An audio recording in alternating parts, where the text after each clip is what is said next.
You are sitting in a meeting, completely composed, and then your coworker mentions offhand that her dog died last week.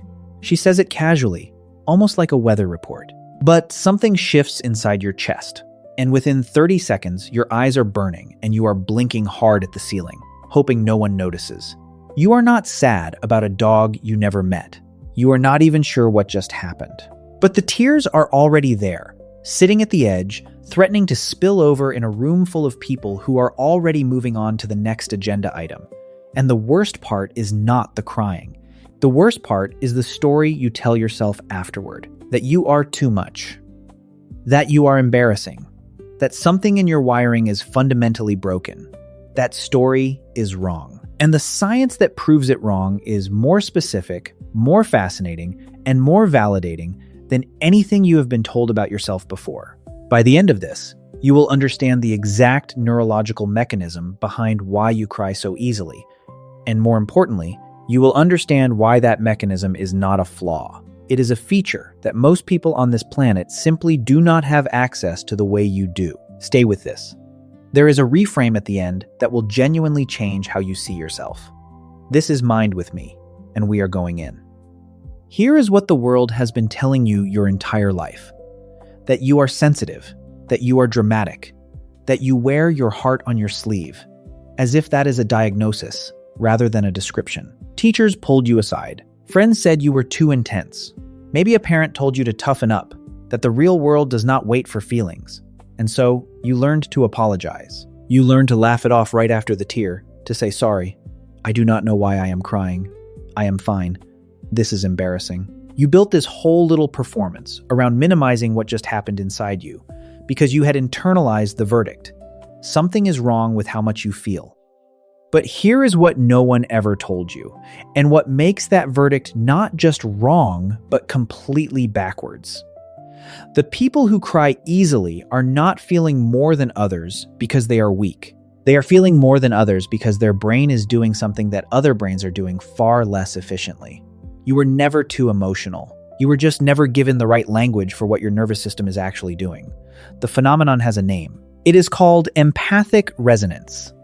And it is rooted in one of the most significant neuroscientific discoveries of the last 30 years: mirror neurons.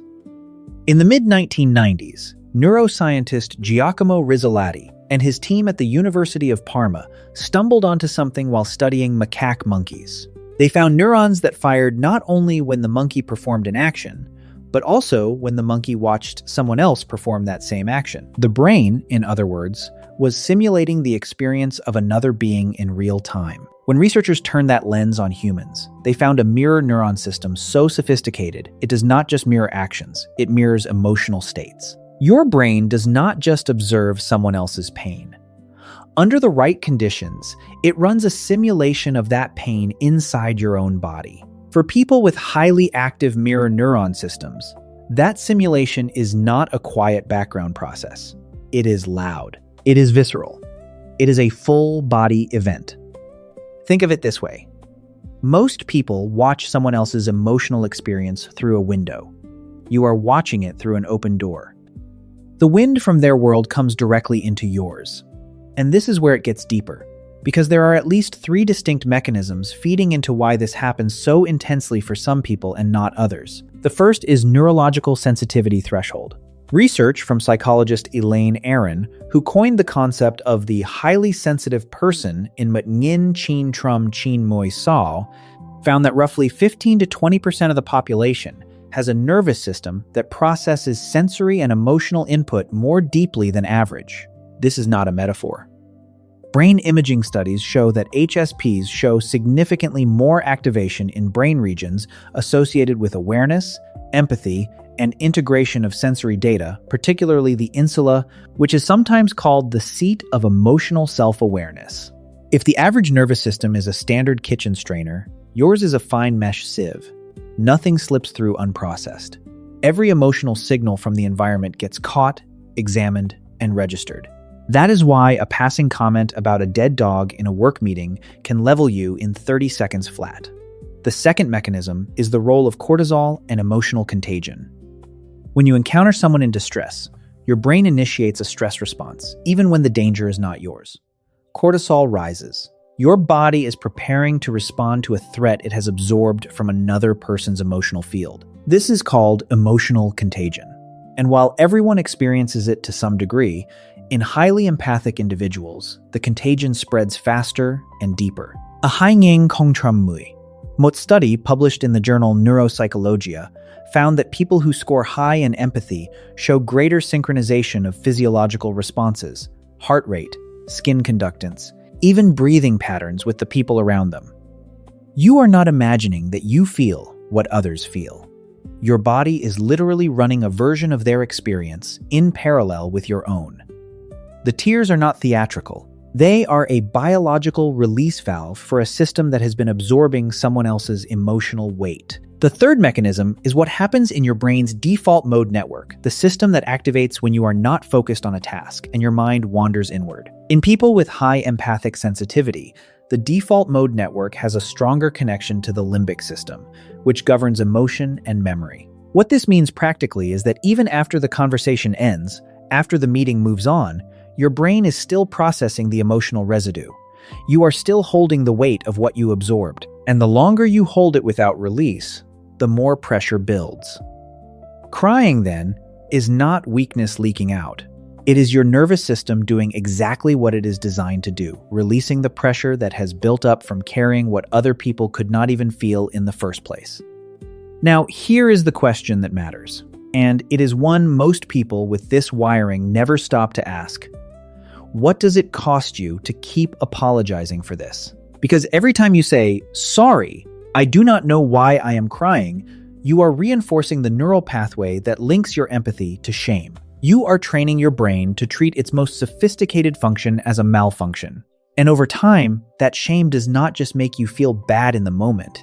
It makes you smaller in rooms where you could be the most perceptive person there. It makes you suppress the very signal that is giving you information other people cannot access. The cost of not understanding this mechanism is a lifetime of muffling a superpower because someone once called it a flaw. So here is how you start to work with it instead of against it. The first move is to create a naming practice. The next time you feel the wave coming, that chest pressure, that eye burn, say to yourself internally, "This is resonance, not mine." You are not denying the emotion. You are correctly labeling its origin. Neuroscience shows that effect labeling, putting words to emotional states, reduces activity in the amygdala and increases prefrontal regulation. You are not suppressing the feeling. You are giving your brain the information it needs to process it without being overwhelmed by it. The second move is what I call a discharge ritual, and it takes under 2 minutes. After an emotionally intense interaction, find 60 seconds alone and physically shake out your hands. Take 3 slow exhales that are longer than the inhale and consciously say, "I return what is not mine." This is not spiritual theater. Research on somatic regulation shows that slow exhalation activates the parasympathetic nervous system, which pulls the brake on the cortisol response your empathic wiring just triggered. You are literally resetting your nervous system. The third move is to stop hiding the evidence after the fact. Instead of apologizing for crying, practice saying simply, "I felt that."